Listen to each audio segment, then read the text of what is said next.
Jueves inició formalmente el proceso de transición del gobierno de la Ciudad de México con la instalación de la comisión entre los equipos del actual mandatario, José Ramón Amieva, y la jefa de gobierno electa, Claudia Sheinbaum. El secretario de Gobierno, Guillermo Orozco Loreto, y la próxima titular de la dependencia mencionada, Rosa Isela Rodríguez, serán los coordinadores de dicho proceso.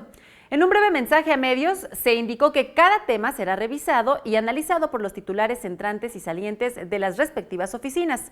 El propósito es culminar el próximo 28 de noviembre. Escuche.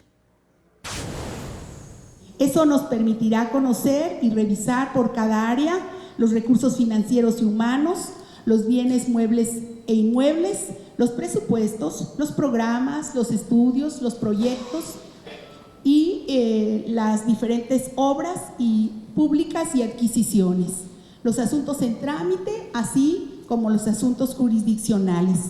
También las diversas auditorías y los temas correspondientes a la gestión.